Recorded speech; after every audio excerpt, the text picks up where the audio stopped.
You are now listening to the Dual Position Podcast. The boys are back to talk all things SuperCoach all season long.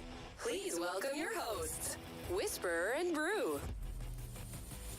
Hello, you bunch of weak-gutted dogs. I am the SC Whisperer, coach of the Ramsey Resurgence. You are listening to the Dual Position Podcast. As always, I'm very loud. Joined, as always, by the coach. No, I'm still loud.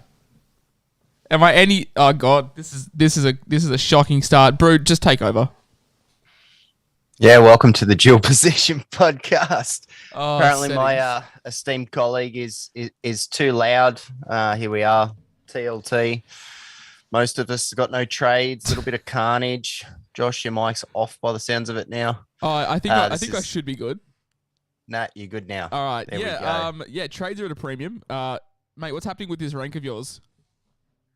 Oh, geez. To be honest with you, I haven't opened the app. Last week was a disaster for me to the point where I was like, I'm not even looking. Do you? I think you may be fielding an AE this week. Is that correct? Oh, not even an AE. Do you even have a full squad? Yeah, so last week I didn't play MAM because I didn't have to. And then Grant Anderson was ruled out, which meant I copped Aaron Boost 9. Solid. And then Kickout pulled out. And by that stage, I had no live bodies left. And I lost Hughes and Kickout's not named again this week. And I think I'm down to 16 I think live bodies. I think Kickout is named. I'm pretty sure he was. Extended bench. Oh, extended bench. So yeah, I think he'll probably come in. You're in a world of hurt. I went from having epitome, just bulk depth on depth to scraping the barrel. Like, we've still got a few players up our sleeve, but it's nowhere near as promising. On the pod last week, I said that I wasn't announcing my trades because I wanted to keep them up my sleeve. Don't worry, this week, guys, I'll tell you my trades right now. None. I got none left. I'm all out. We decided to pull the trigger on Cleary to... Cleary to Latrell. We vice-captained Munster and was very on the fence about do I captain Latrell or not. And we decided to pull the trigger and captain Latrell, which paid off well. And then we traded out Isaac Tago for Adam Dewey, which, didn't do too well last week, but hopefully the big man can pull through this week. Let's move into some Teamless Tuesday news, Brewski. This week was interesting because, as you said, there was a few, pull-outs last week, a few unexpected injuries. Some stuff happened in the round, there was a bit happening. Kick-out on the extended bench, as you mentioned, with Jared Warrior-Hargreaves ruled out through suspension. Nick Meaney and Justin Olam, they are back in with Munster in the halves, pairing with Cooper John, who I thought played pretty well last week. Jerome Hughes is out, and Felix Kafusi is also out. Our boy, Viliami Vaiella for the Warriors, he's back in. Huge changing news. That's going to, shake up the Supercoach landscape by tenfold. The Storm-bound Eli Katoa, he is on the bench. TPJ is out for the Bulldogs. For the Bunnies, they are unchanged, as are the Eels. Ruben Cotter, he starts with the Roosters unchanged. James Roberts still getting the game in 2022. He's at the centres with Paul Momorowski, with Ken Mamalo out. Lockie Miller on the wing for the Sharks with Connor Tracy out. Dale Finucane back in the side with Cam McInnes back to the bench. Branko Lee in the centres with Tamara Martin at fullback, with Mariner and Tessie New falling out of the side. Adam Clune is in the halves with Jake Clifford out. Mitch Barnett, I didn't know why he was out until about 10 minutes before this podcast. He is out because he's been battling with a thumb issue and he's got some surgery, so he may be back in round 25. Who knows? Joe Tarpany, he is out. Nick Cottridge is out. Molo and Sims, they're out for the Dragons. Aaron Clark back at 9 with Aaron Booth out, and Paseka is out for Manly. So not a huge amount of Supercoach news. Joe Tarpany is the big one now. A lot of teams would have brought him in, and the curse. I wish everyone stay the hell away from my Joe Tarpany. You all killed him. I think Hughes and Tarpany as a combination was a big trade in last week. And Hughes was the most popular. Thank you for killing Hughes, guys. Right now I've got no halves. Sick. That's definitely what we want to hear. One of the most crucial positions in Supercoach, and you've got none. Tarpany and Hughes were two of the most popular trade-in targets last week. And we'll touch on the most sold this week, but Joe Tarpany does feature in that, and I'm not a huge fan. Tarpany's out. That's a big one. If you have Adam Elliott stocks, jump for joy. He should be getting plenty of minutes. Ruben Cotter, he now becomes, would you say, a mandatory play if you own him? Obviously, I own him, and I've had him just sitting in the NPRs for the last couple of weeks, but now he's starting again. anyone that owns him, has he become like a mandatory play? I think it depends on how many live bodies you got left at this point, but with his work rate and what he does to that side, the Cowboys were gone in that game. And I think he single-handedly changed the game for him. He gave him a real energy off the bench, and they lifted. And obviously, you know, at the time I was watching that game closely because I said one of my bold predictions last week was that the Dogs would beat them. And I was sitting there for 60 minutes going, I'm on here. And then, no, the you know, side coming seconds did what they should have done and came home strong and won the game. But a lot of positives for the Dogs. Yeah, definitely. There was some positives. We'll touch on my bold predictions, but I had Cam Munster as the highest scoring player of the round. We got so close. I also had the Panthers to get rolled by the Raiders, and we were on for about 3 minutes, and then the Raiders just fell apart. Moving into the most sold, Joe Tarpany, number 1. Now, I wanted to put a bit of segmentation behind this because I am not a fan of selling Joe Tarpany. NRL.com are reporting he's out for 1 week. NRL Physio is saying it's 1 to 3 weeks with the idea of him just being pain managed. So similar to like Payne Haas when he had his shoulder issue. There's only one player I would sell him to, and we will touch on him in due course, but I wouldn't be running out of my way to sell Tarpany. He's just the premium front row forward option. Even him at 75-80% of his best is still a 65 average. Surely people have Max King still. They can just punch him in for a week and he'll do a job. Like, I wouldn't be running out of my way to sell Tarpany, especially if you trade at a premium. I wouldn't make that move just for the sake of it. Yeah, I wouldn't do that move unless you absolutely have to. And the only way you'd absolutely have to is if you're fighting for first or if you're in an elimination cash head-to-head league or a league that you very much care about. They're the only reasons I would sell Tapani. Otherwise, I'd wait and watch, hope it's 1 week, and then get the spoils for the last couple. I would sell Jerome Hughes. I think this is a different kettle of fish. Jerome Hughes, he's nowhere near the level of keeper that Joe Tarpany is. I never got around to buying Hughes. I don't think I've ever really owned him in all of my Supercoach career. I've just never been a huge fan of the consistency that he puts out. But I would be cutting ties with him this week. I think this is a warranted sell. Yeah, I got no problems with that. Look, I was telling people last week, be cautious of buying him because I was an owner and I wasn't that thrilled with what he was doing every week. You know, he was getting 50 points. Occasionally might be getting a 65, but that was generally with a try, and I just didn't like it. So I'm happy for that to be sold off basically. And the Storm also next 4 weeks, I think, real tough run. So jump off if you can afford to. The next 4 on this list are 4 of the most popular players in the game, and 4 of them they're all on the same team. Isaac Tago, Nathan Cleary, Viliami Kikau, Talon May. Let's start with Tago. Now, he is the third most sold, with 4.6% of trades being him. He's currently priced at $562K, so a reasonable amount of money. There is still some to be sold and moved to. Hasn't been producing what he has been, has lost Luai. If Kikau was nailed on, I'd be more of a fan of holding because you think they just feed Kikau and he's obviously a big winner out of that. But it's not really translating. Like, it's not... Tago scores have sort of fallen off a little bit. Had a good score 2 weeks ago, but apart from that, nothing overly stands out. But is he a massive sell?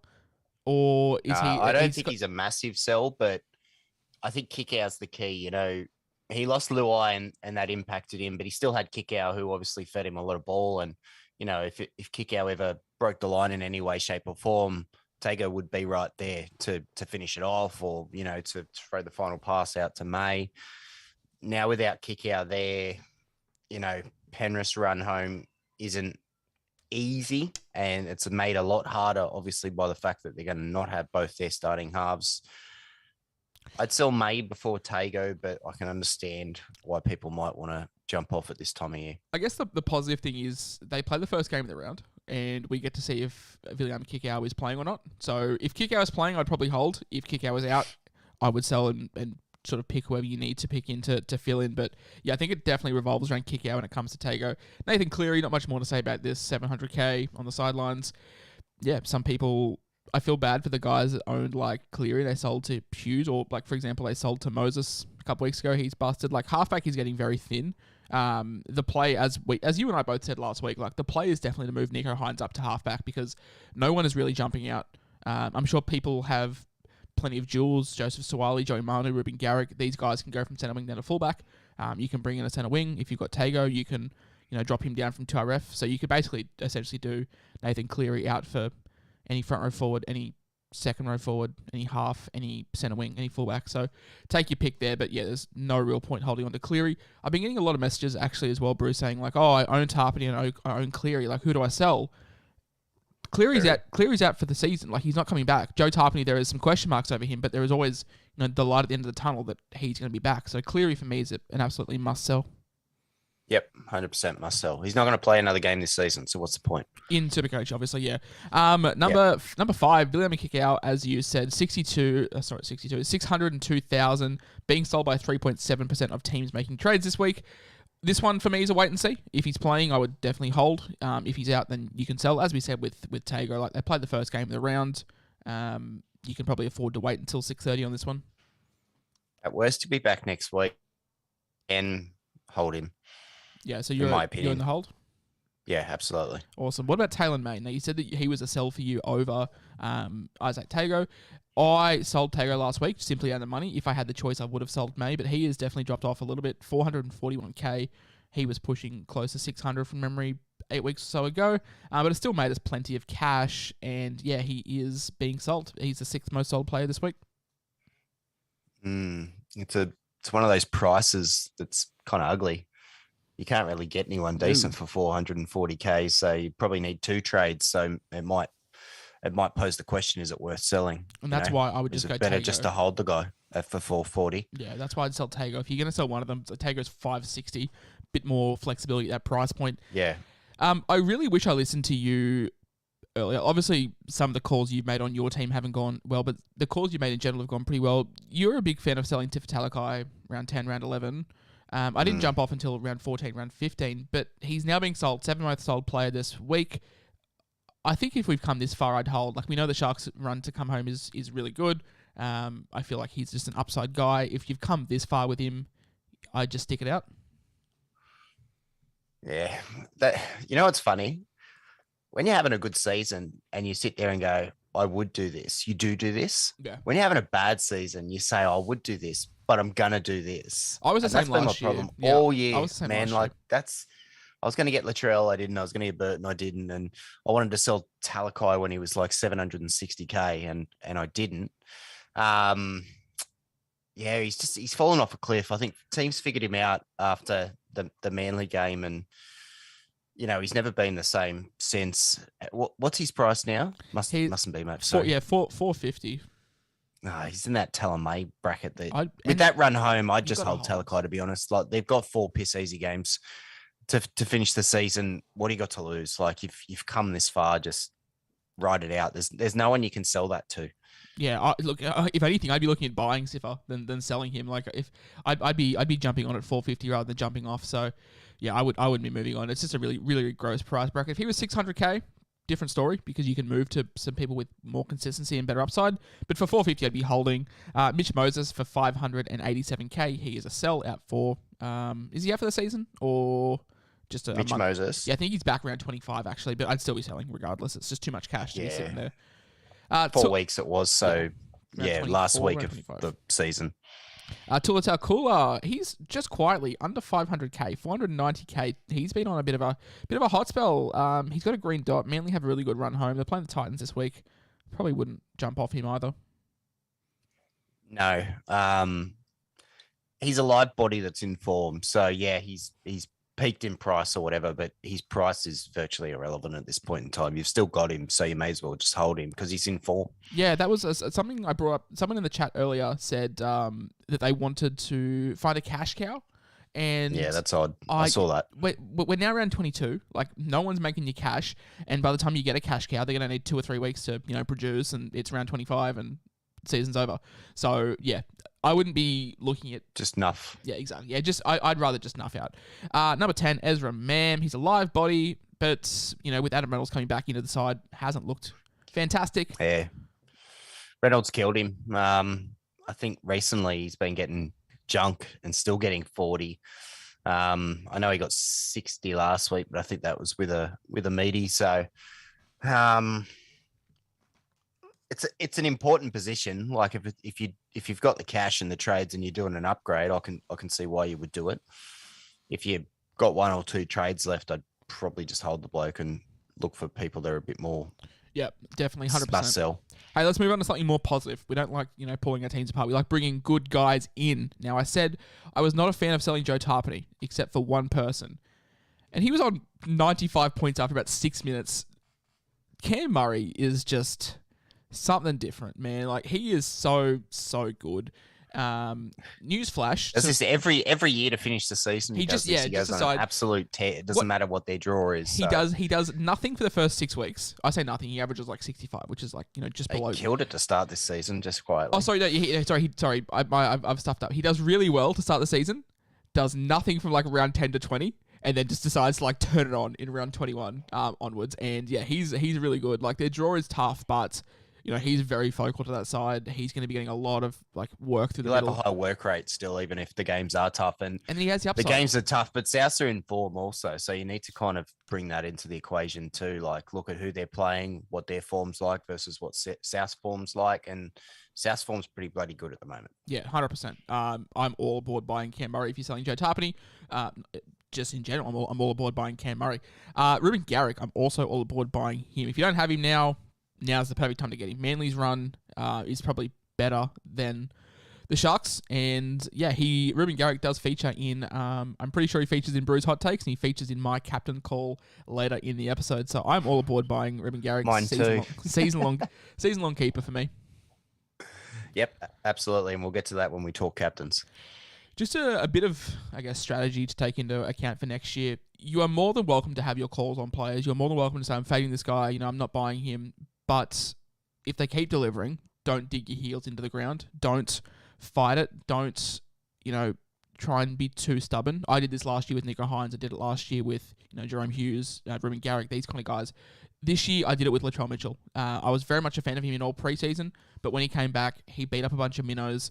I was like, yeah, I expected him to do this against a bunch of, piss-weak defense. But the time came where I was like, shit, like, I'm going to need to buy this guy. He's that highly owned. He's that devastating. Latrell Mitchell last week, Brew, he played 62 minutes. He did nothing for the first 25 minutes. He didn't touch the ball once. He got Put it this way. He was on 16 points, and they were all from goal kicks after the first 23 and a half minutes, because I wrote this down. They were on 24 points at the time. Had his first hit up in the 24th minute, got an offload, and that's when it started. So from the 24th minute until the 62nd minute, he put on 130 points, which is like a PPM of like 4. Just incredible.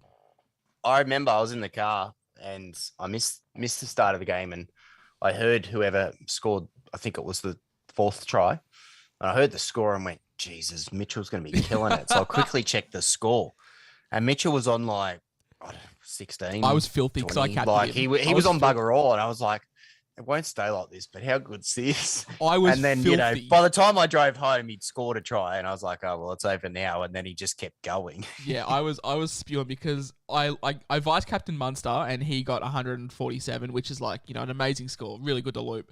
But I just had a feeling, like I said it to you on the pod, that like Latrell could go ballistic. I looked at a few of my head-to-head matchups. They didn't have him. And I was like, oh, look, I'm just going to buy him because, he's probably the best captain option this week. And after 25 minutes, I was filthy because I was like, they've scored 4 tries. Latrell hasn't touched the ball. Like, what is happening? Cam Murray's just doing it himself. And then, the Warriors bent over for Latrell and, he did what he did. And, he put on 130 points in the space of, 6 seconds. And it was just incredible. Now, getting back to off the strategy talk about, digging your heels into players, Latrell as a buy, we know they have a really tough run home, but Latrell, like I looked at his averages against the sides he's playing. I think his worst, his career average is like 62. So, this narrative that he's a big game player, it does stand up because his average against Parramatta, I think, is 85. His average against the Storm, I think they play, is also exceptionally good. I think his worst average coming home is like 58. So, and that's career-wise. He's now goal-kicking as well, something that he didn't have last year or the year before. You've got to take into account that when he was scoring really well, he was playing in the centres for the Roosters when he was goal kicking, and that's a position that historically does not score as well as fullback. So Latrell, I don't really see it could be more obvious to pick him up if you don't own. I think your mate Aman posted this probably 3 or 4 weeks ago. Actually, the average that this bloke has against the top sides, and He it was is- like 85 or Yeah, something he's the like that. he's And the opposite of a flat track bully. Yeah, If Mitch he's one of Moses is those a flat track, guys. yeah, yeah, so there you go. I'm keen. Yeah, I wasn't keen because I was like, oh yeah, he's just going to beat up a bunch of really bad teams, but he just kept doing it, and even in a really quiet game against the Sharks, he still scored 55 points or whatever, and we know South's the kind of side that can just rack up 40 points, and we saw that last week he had 24 points without doing anything. That's exceptional. So yeah, I'm all aboard. I'd much prefer him over AJ. I know AJ gets the points for the tries and stuff, but Latrell's always there. Latrell's feeding him, and Latrell's got the consistency of the goal kicking too. Number 4 on the most bought list. I know he hasn't played well the last month or so, but I'm all aboard Daly Cherry Evans. Same reason why I'm all aboard Ruben Garrick. Like, they've got a really good run home. Cherry had a really, really quiet game last week. He only ran for 1 or 2 hit-ups, and he's normally a really good ball runner and racks up a fair bit of base in that. So with the draw they've got coming home, I am really keen on Daly Cherry Evans. He is 559k, probably the cheapest you're going to get him. And yeah, I just really like the draw they've got coming home, and he's a really, really good price to flip to from a Moses or a Hughes or a Cleary if you haven't sold one of them by now. Yeah, there's not many halfbacks still running, literally. So Yeah, it's getting slim. it's getting very slim, and he's due. He's due. You only have to look at what he's done for most of the season. He's due, and it's coming soon, probably this weekend. Number 5 on the most bought list. Now, I looked at trades quickly. Like, you can look at sort of who's trading who. And the number 1 most traded forward was Joe Tarpany out for Cam Murray. The number 2 most traded forward was this man, Payne Haas. Now, is he back from his AC injury? Had a bit of a layoff, had a quiet spell. But Payne Haas, in a side that didn't look fantastic last week, still scored 60-odd points. So that's his floor. That's what he can do. He has, the 110-point upside that we saw. If you're going to trade Joe Tarpany and you already own Cam Murray, or you don't have the jewels to move it around or whatever, Payne Haas probably your next best bet. Mm-hmm. Yeah, we spoke about this last week, and I said Haas and Tamalolo that I expected them just to punch out good scores to kind of finish the season. So I support Haas. Someone that isn't on the top 10 most bought list, but also a front row forward, didn't play last week because he told the trainer to stick her where it doesn't shine.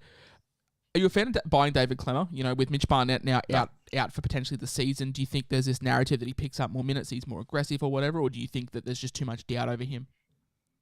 Yeah, there's too many question marks at a very important point of the season. Don't get me wrong, he's going to have a point to prove, but there's obviously big issues with Clem and the club, and that would worry me.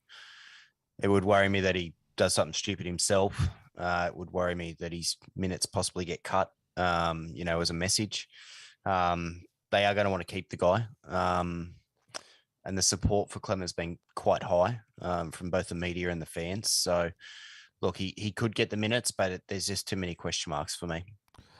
There's a lot of question marks over why people don't own Nico Hines. 6th most bought player this week. What is going on? We are now in round 22. Just buy the man, as with Cameron Munster as well. I think we can just combine both these guys, 6 and 7. The 2 best players in their position, is it fair to say, for Supercoach now? Best halfback, best 5'8". No real questions there? Currently, yep. Number 8, Isaac Thompson. Now, really feel-good story out of South Sydney. Didn't make his debut until I think he was 25, 26. Played really well last week. But, yeah, we don't need to be making cash. He's just going to become an AE issue. Just enough. I think that's pretty easy to... if this was round 22? If this was round 12, I'd be all over it. But just buy enough that's not going to give you headache issues with AEs. I know that Depends how thin you are. No, but we don't need... I don't care how thin you are. Don't buy a cheapie. Just don't. I don't get it. I don't understand. If you're that short on players, don't waste your trades. I'd be making more beneficial trades to your team rather than buying in a guy that might not be there in 2 weeks. Yeah, fair enough. I don't mind buying Croker or that guy, to be honest, but each to their own. I'm not keen. I am keen on buying Harry Grant, though. Bit of a bounce back last week, 100-point game. Don't know how. He got some really magic updates, which is nice to see, but is he back, question mark, or is it just an outlier game? He's been very, very poor the last 6 weeks or so. Very, very juicy price, Brew. 570k, the cheapest I reckon we'll ever see Harry Grant ever. Best hooker, I still think it's debatable now for Supercoach. Damien Cook's been producing at a good level, so if you don't own Cookie, I'd rather go him over Grant, but I don't mind the double up on Cook/Grant up top. Yeah, I think a few people have got that. Look, he was good. I'm not going to say he wasn't, but it was the Titans. So let's see how he goes against Penrith. The pack's still pretty good for Penrith, so he'll still be running at a pretty good pack this week. I'd like to see how he goes with that. I have not looked at Luke Keary's Supercoach profile since February, to be honest, and to see him... He goes 130, 100... To see him as the 10th most bought player this week, I'm assuming he had a good score last week. I didn't really pay any attention. You're the Roosters fan. Did he have a good score?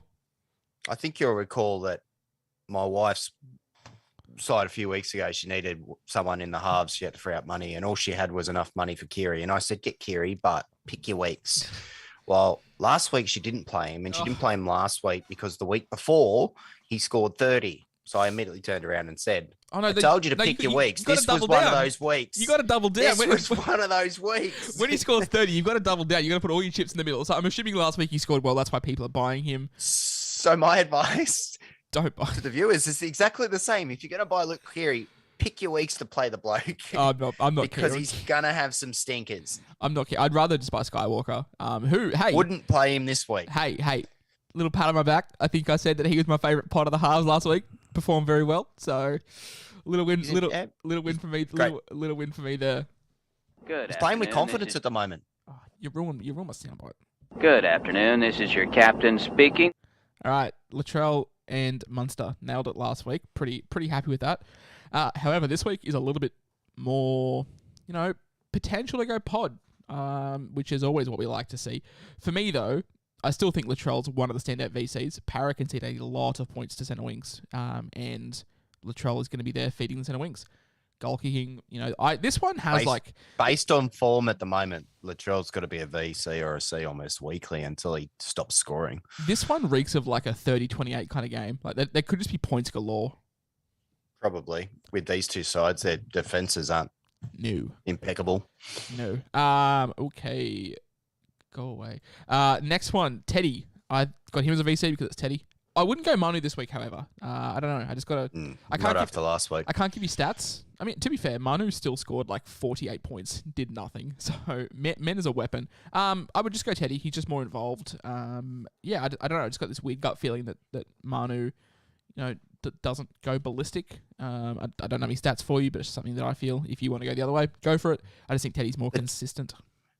The Chooks used Manu as a decoy to open up Teddy last week. So I think that will alternate from week to week. But it's a bit weird when you see Manu and Teddy on the same side and not Manu's preferred side of the field, like floating on the left side as two floating 5/8s. Basically, it was a unique attacking structure they had last week against the Broncos, but it worked. Yeah, definitely. I want to see it again. I want to see how Manu goes one more before we jump on.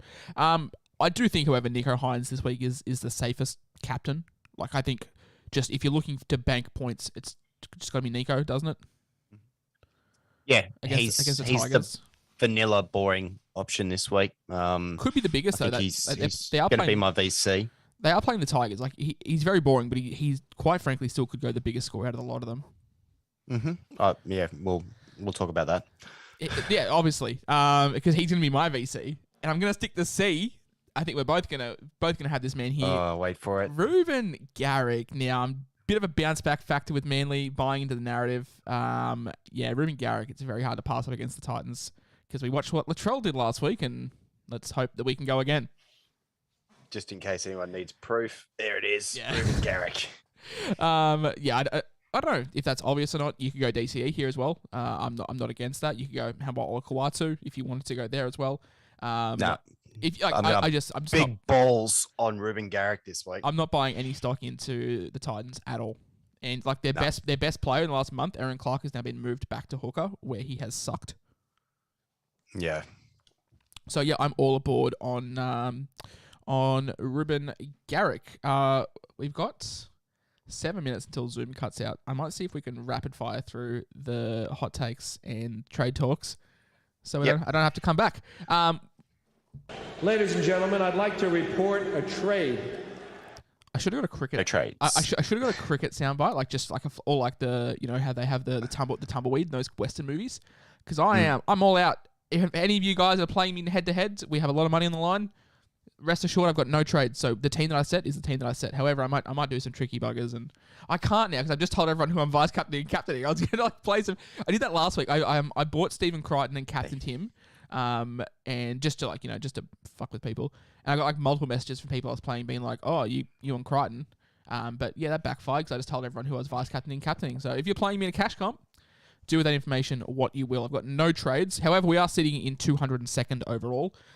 Realistically, like I'm 100 points out of the top 100, but my goal this year was, this is my first year playing NRL fantasy, and after a really, really bad Supercoach year, I didn't have high expectations. I just wanted to get a top 1K finish.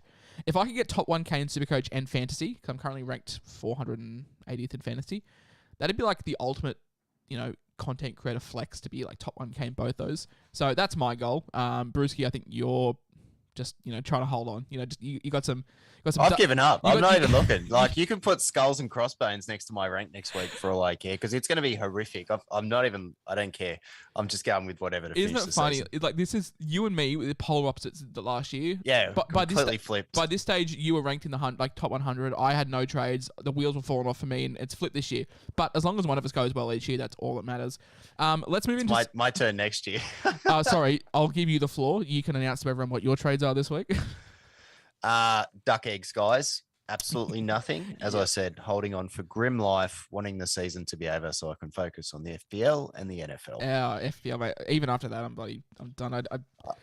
Just before we go on, I'd just like to say that Josh and Arman have a podcast, and I whipped both their asses in FPL last week. I don't know why I didn't buy Erling Haaland. Anyway, not for the FPL chat. Hot takes this week, or hot takes last week. I had Dewey back-to-back 100s. It did not happen. I had Panthers back-to-back losses. It did not happen. Had 2-minute noodles for dinner that night because we were broke. I had Munster highest scoring player of the week. We got as close as we could without getting there. He was 5 points off the top, which was Latrell. This week, in honor of the Titans versus Seagulls, we've got D for feeder to outscore Hamwell Olakawatu. I don't know if that's a hot take, but, battle of the high upsides, 2 RFs. I've gone for feeder to outscore Hamwell. I've got to ride with the hot hand. I've just got to go Latrell for another ton. I've just got to, ride out with him. And I've also got Matt Burton with a big 100 plus next to his name. I think Burto could be, really good off with his running game this week. Wonderful. I don't necessarily disagree with any of that. Latrell probably will score another ton. I don't know about Fafita and Harmole. Burton, I thought Burton would go massive last week. I don't know what he ended up on, but he looked good.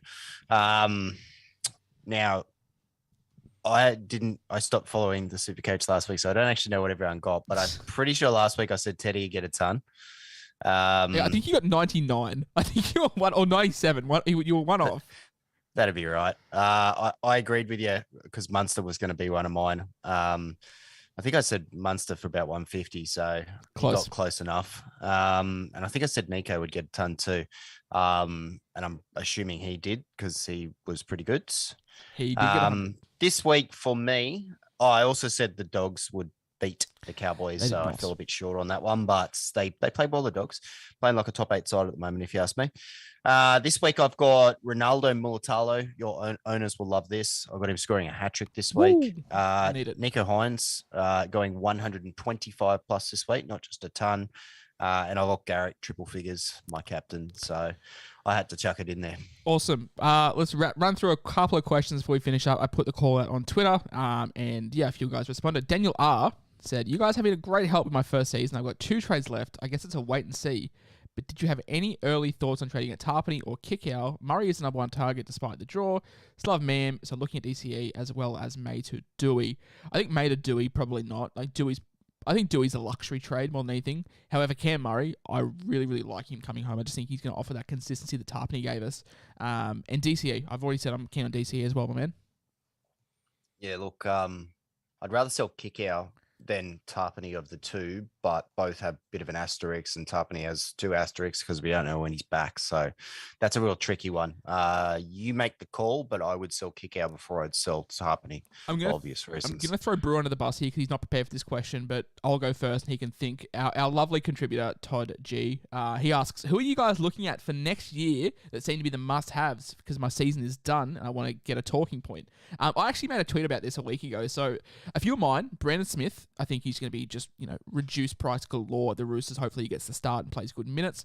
Aaron Clark, 13 dependent at the Titans. He could be a really good hooker option as well in our sides. David Fafita. A lot of people raised their eyebrows when I said Fafita, but we're going to have the fact that Kieran Foran is going to be feeding him balls galore, so I'm really liking that. I'm going to probably double up with Cleary and Hines as well. I think set and forget with the 2 best halfbacks. Just put them there and leave them there all season. Josh Schuster at 5'8" could be a really good shout, really cheap, taking over that Foran role. Rob Jennings for the Dolphins, and Tom Trbojevic at a really, really cutthroat price. Yeah, look, Tom, I don't think I'll be able to resist that, but 550K, whatever it is. I don't know if I'm going to be able to do Tom and Pappy beside each other, so I'll probably go safe and Tom. Outside of that, Katoa, if he gets a start for Melbourne, I'd be all over that. Yeah, Ellie Katoa. Tarek Sims, another one. A very, very fresh one, that one. Not sure about Sims personally. Jack Howarth, I know he's going to be popular again. There's a few options there. Brandon Smith, obviously, he's going to be a gun pickup for the Chookies, but then again, I can totally see him playing 14. I don't know why. It's just something Robbo would do. So, what are your thoughts on the double gun halfback strategy? Just go Cleary Hines off the bat. Yeah, I don't mind it. For me, I can say a lot of things, but it really depends where the cheapies are. Yeah. My side will be dependent on where the cheapies are. So 100%. That's enough rambling. When we get into 2023 chat, I think it's time for us to end the podcast. But this has been the Round 22 preview. I've been the coach of the Ramsey Resurgence, joined, as always, by Brewer C22, coach of the Brew World Order. Mate, let's hope that, the wheels haven't completely fallen off. There's one nut, one bolt hanging on next week because we've only got a few more weeks until the season is done. No worries, buddy. Thanks, guys. Have a good one. Bye.